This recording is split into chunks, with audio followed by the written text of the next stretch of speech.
However, as days passed, those close to the situation began noticing inconsistencies in Michaela's behavior.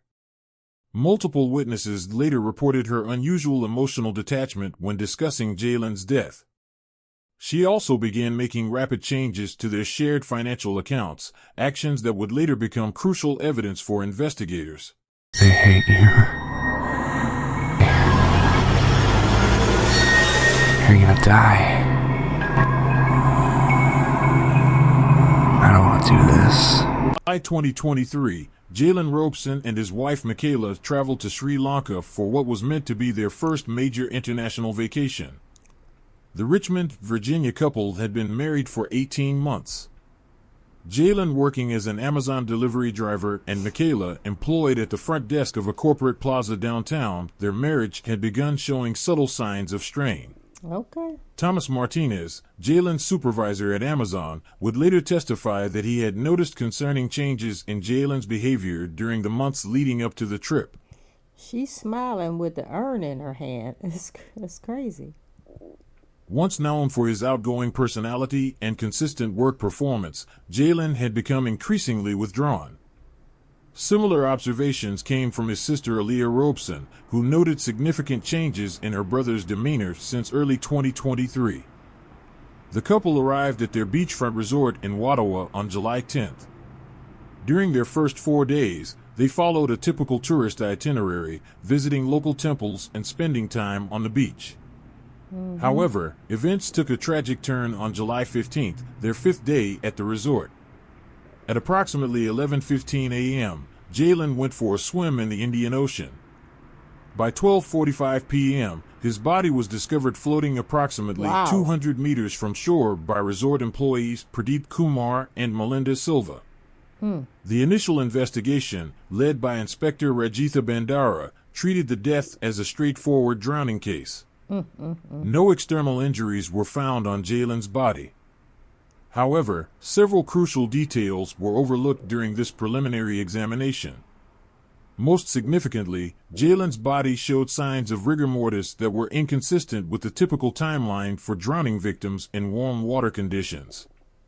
Michaela's actions following her husband's death would later draw intense scrutiny from investigators.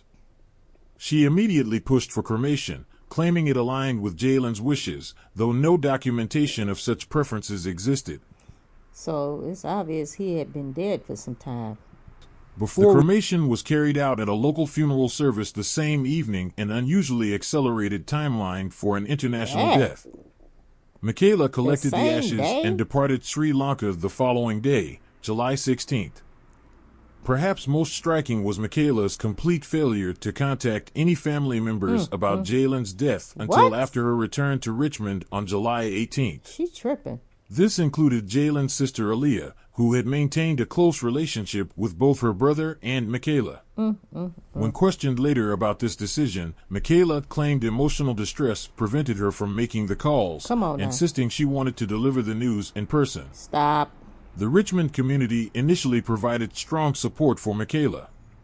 Her co-workers organized meal deliveries, while neighbors offered emotional support. However, as days passed, those close to the situation began noticing inconsistencies in Michaela's behavior. Multiple witnesses later reported her unusual emotional detachment when discussing Jalen's death. She also began making rapid changes to their shared financial accounts, actions that would later become crucial evidence for investigators. The investigation would eventually reveal that what appeared to be a tragic vacation accident was actually a carefully orchestrated murder. Financial records, witness statements, and digital evidence would expose a calculated plan months in the making. The death of Jalen Robeson was part of an elaborate scheme involving infidelity, financial gain, and premeditated murder. As investigators would discover, Michaela's apparent grief masked a darker truth. Her quick return to Richmond, insistence on immediate cremation, and subsequent financial activities were not the actions of a grieving widow, but rather key components of a predetermined plan. The local police's initial classification of Jalen's death as an accidental drowning would soon be challenged by mounting evidence of foul play. Good. The investigation into Jalen Robeson's death took an unexpected turn in August 2023, 1 month after his reported drowning in Sri Lanka. His sister Aaliyah, who had maintained regular contact with Michaela since their return to Richmond, suddenly found herself unable to reach her sister-in-law. After several days of unanswered calls and messages, Aaliyah visited Michaela's residence only to find it completely abandoned. The house had been cleared of all personal belongings and furniture. Aaliyah contacted Michaela's landlord, who revealed that she had terminated her lease early, paying a penalty fee in cash. The landlord confirmed that Michaela had conducted the move-out during early morning hours and had not provided any forwarding address or future contact information. Aaliyah's attempt to file a missing person report with local law enforcement proved unsuccessful. The police determined that Michaela's disappearance did not meet the criteria for investigation, as evidence showed she had left voluntarily and was legally entitled to relocate without notification. Really? During a final walkthrough of the empty house, Aaliyah made a crucial discovery. In the back of a kitchen cabinet, she found the urn supposedly containing Jalen's ashes. Oh my God. The discovery of the abandoned urn raised immediate concerns. This was the same urn Michaela had brought back from Sri Lanka, claiming it held her husband's remains. The abandonment of such a significant item contradicted Michaela's previous displays of grieving behavior. Exactly. Seeking professional insight, Aaliyah brought the urn to Robert Morgan, a funeral director with 30 years of experience. Morgan's examination revealed several alarming details.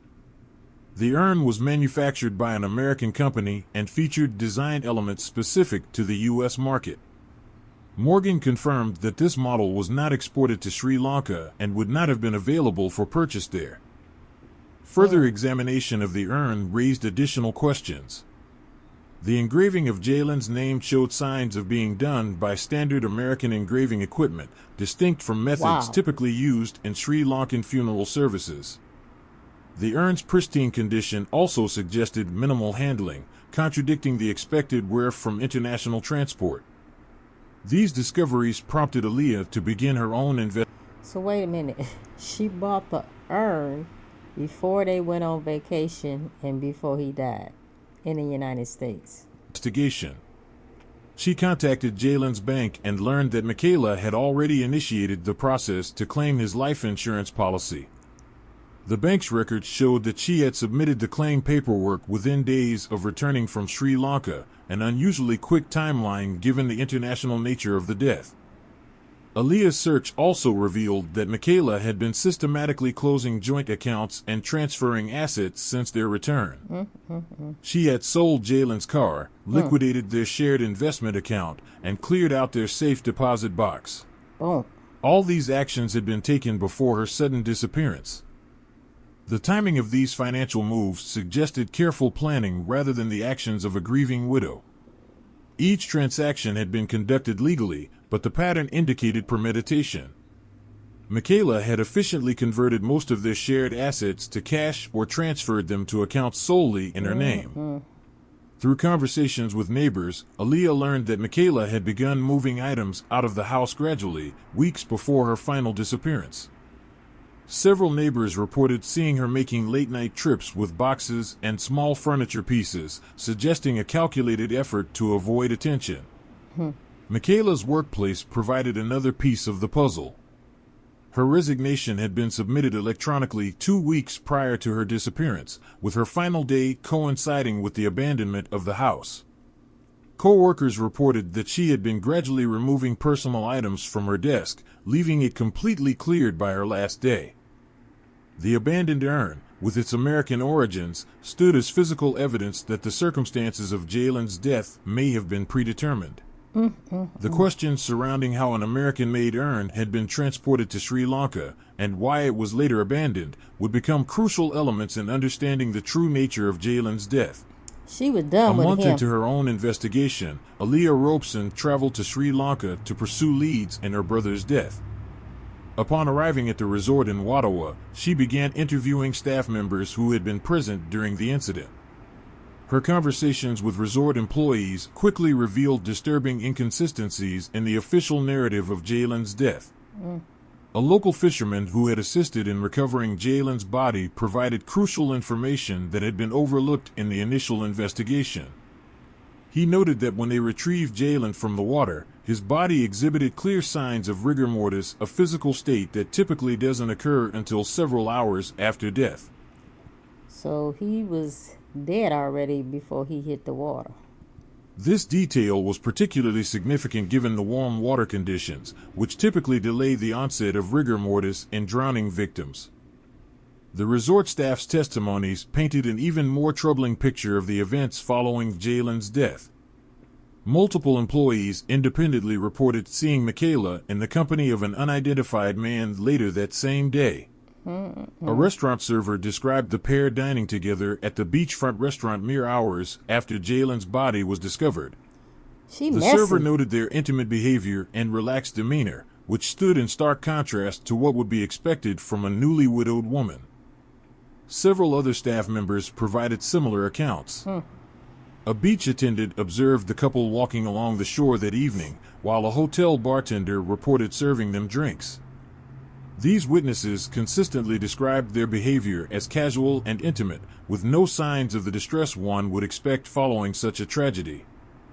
Upon returning to the United States, Aaliyah enlisted the help of Malcolm Graves, a private investigator with 15 years of homicide detective experience. Graves' investigation quickly yielded significant results. He tracked Michaela to North Carolina, where she had relocated without leaving any forwarding address. More importantly, financial records showed that she had already claimed and received Jalen's life insurance payout of $350,000. She quick. The investigation took a crucial turn when Graves identified the mystery man from Sri Lanka. Xavier Kane had worked as a security guard at Michaela's workplace until early 2023. Through careful examination of phone records and digital communications, Graves established that Michaela and Xavier's relationship had begun at least 5 months before Jalen's death. Wow. Their affair had been carefully concealed, but the evidence of their connection was undeniable. Further investigation revealed that Xavier had traveled to Sri Lanka separately from the couple, staying at a different resort under his own name. His presence in the country during the exact time frame of Jalen's death was confirmed through immigration records and hotel documentation. Boom. This discovery transformed what had initially appeared to be a chance encounter into clear evidence of premeditation. The financial investigation uncovered additional suspicious activities. In the months leading up to the Sri Lanka trip, both Michaela and Xavier had... So, I was thinking the man in the suit with the suspenders, with the dress clothes on, I thought that was the boyfriend, but this is the boyfriend. I was about to say that first dude is kind of old. had made unusual financial transactions. Bank records showed multiple cash withdrawals from their respective accounts, all carefully structured to avoid triggering automatic reporting requirements. These transactions suggested careful planning and coordination between the two. Employee records from Michaela's workplace revealed that she and Xavier had overlapped in their employment for approximately 18 months. Co-workers later reported noticing their close relationship, though at the time it had been dismissed as purely professional. Security logs showed numerous instances of them leaving the building together, often during lunch breaks or after hours. Messy. Armed with this substantial evidence, Aaliyah and Graves presented their findings to law enforcement. The combination of the suspicious timing of rigor mortis, witness accounts from Sri Lanka, the discovered affair, coordinated travel arrangements, and suspicious financial activities provided enough grounds for authorities to reopen the case. The investigation was no longer focused on proving whether Jalen's death was a murder, but rather on building a case against those responsible for orchestrating it. The police investigation officially transitioned from an accidental drowning to a homicide case. The evidence collected by Aaliyah and Graves became the foundation for a broader investigation that would ultimately expose the full scope of the conspiracy to murder Jalen Robeson. The digital investigation into Jalen Robeson's death revealed a detailed pattern of premeditation by both Michaela Robeson and Xavier Kane. Police investigators, armed with search warrants, conducted a thorough examination of their electronic devices, email accounts, All of this for $350,000. and internet search histories spanning the 6 months before Jalen's death. The investigation uncovered that Xavier had purchased a cremation urn through an online marketplace 3 weeks before the Sri Lanka trip. Big dummy. The urn, which was shipped to a private mailbox, had been pre-engraved with Jalen's full name. This discovery matched the urn later found in Michaela's abandoned residence, proving that the cremation plan had been established well before Jalen's death. Michaela's internet search history revealed extensive research into various methods of untraceable murder. Most significantly, she had conducted multiple searches about succinylcholine, a muscle-paralyzing drug used in medical procedures. Her searches included specific queries about its effects, dosage, and detection in post-mortem examinations. So this is the investigator. I thought this was the boyfriend at first. I'm thinking, this dude look old. The investigators found that she had accessed medical websites and underground forums discussing how the drug could cause death while leaving minimal evidence. The investigation also revealed that Michaela had used her workplace computer to research drowning deaths and autopsy procedures Big in Sri dummy. Lanka. Big dummy. She had specifically looked into local cremation practices and requirements for foreign nationals. These searches, conducted over several months, demonstrated a careful study of how to execute and cover up the planned murder. The communication records between Michaela and Xavier proved equally damaging. While they had been careful to delete their text messages, digital forensics experts recovered numerous exchanges from their devices. The messages, spanning back several months, contained coded references to their plan and discussions about the life insurance policy. They had used a variety of messaging apps, switching platforms frequently in an apparent attempt to avoid detection. Travel records confirmed that Xavier had flown to Sri Lanka 2 days before Jalen and Michaela, booking his stay at a resort approximately 20 miles from their location. His credit card records showed local transportation charges between the 2 resorts during the days leading up to Jalen's death. And he used his credit card instead of cash. Big dummy. Hotel staff at both locations later confirmed seeing Xavier and Michaela together multiple times during this period. Financial tracking revealed a complex web of transactions. In the months before the murder, Xavier had made several purchases of generic medical supplies from different online retailers. While succinylcholine was never directly traced to either suspect, their digital footprint showed repeated attempts to obtain medical supplies through various means. The investigators also discovered that Michaela had researched methods of acquiring prescription medications through unofficial channels. Handsome. The analysis of their banking activities showed that both Michaela and Xavier had begun moving money between multiple accounts in the months leading up to the murder. They had opened several new bank accounts and purchased prepaid debit cards, creating a complicated trail of transactions that investigators determined was designed to obscure their financial activities. Email records revealed that Michaela had contacted several Sri Lankan crematoriums before the trip, inquiring about their procedures and requirements. So stupid. She had specifically asked about expedited services and documentation needed for foreign nationals.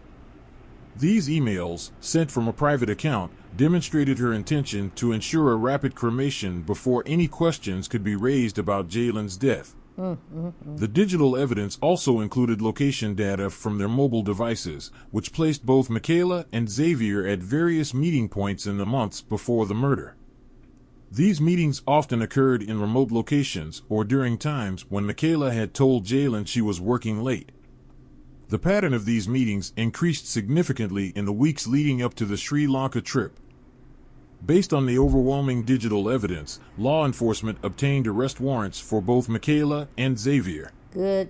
They were arrested separately, Michaela at her North Carolina residence and Xavier while attempting to board a flight to Mexico. Good. Both were charged with first-degree murder, conspiracy to commit murder, and insurance fraud. The digital trail they left behind would form the backbone of the prosecution's case, providing clear evidence of their premeditated plan to murder Jalen Robeson. The trial of Michaela Robeson and Xavier Cain began in the Virginia State Court during the fall of 2023. The prosecution, led by District Attorney Sarah Morris, presented a methodical case that outlined a calculated murder plot. Meanwhile, defense attorneys Robert Walsh and Maria Torres maintained that Jalen's death was a tragic accident, attempting to create reasonable doubt about the prosecution's evidence.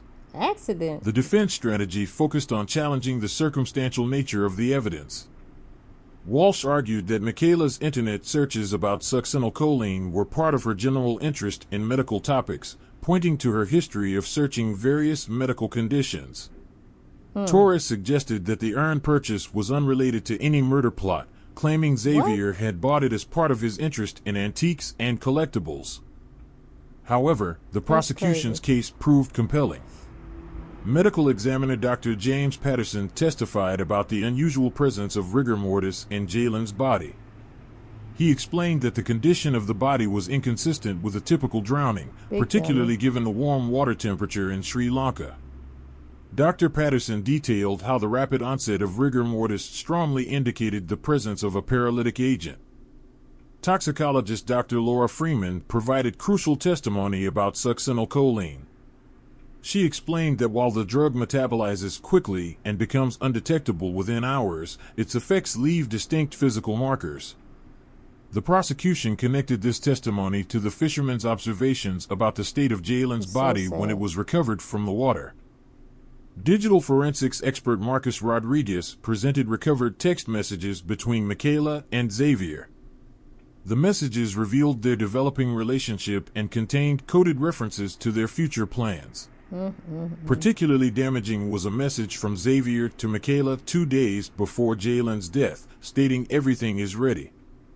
Soon we won't have to hide anymore. That's stupid. Financial investigator Benjamin Hayes tracked the money trail, showing how both defendants had made suspicious transactions in the months leading up to the murder.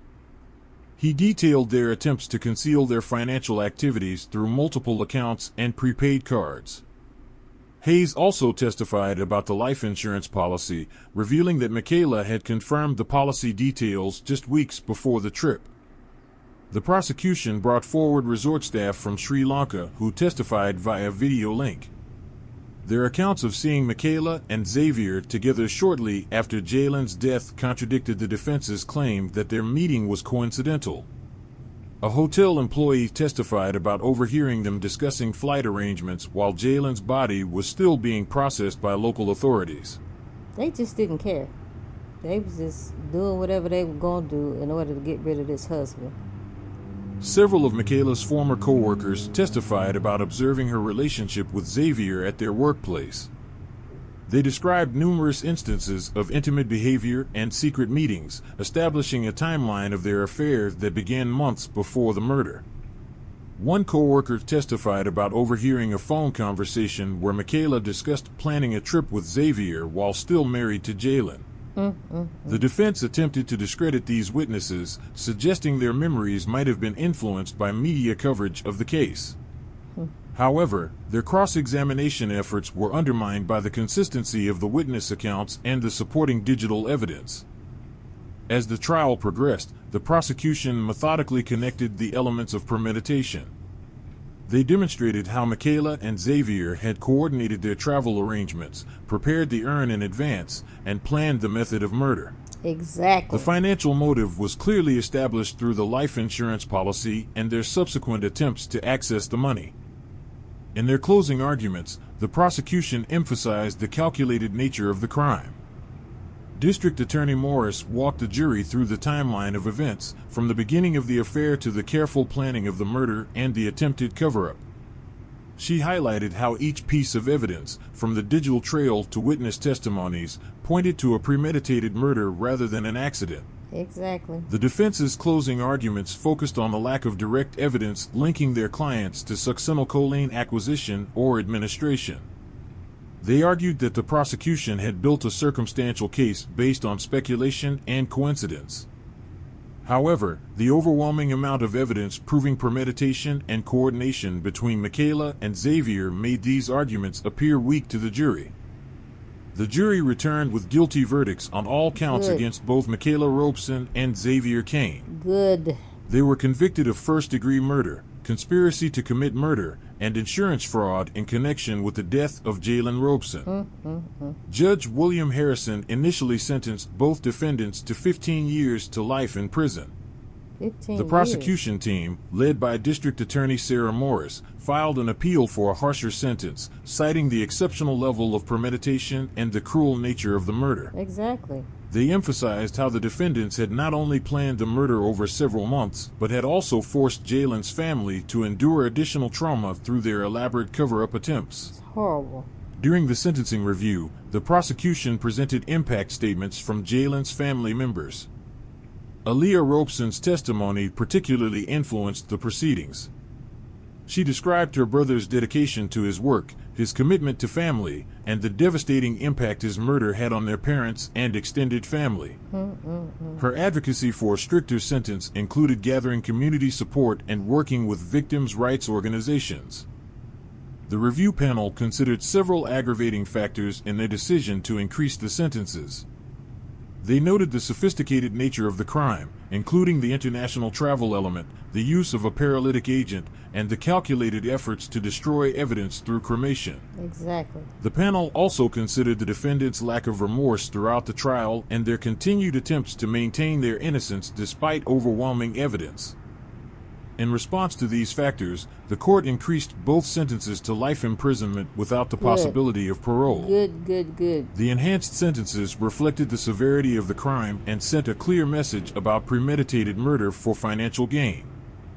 The judge specifically cited the cruel method of murder, noting that the use of succinylcholine had ensured Jalen remained conscious and aware while drowning. Horrible. The insurance company initiated proceedings to recover the $350,000 payout that Michaela had fraudulently claimed.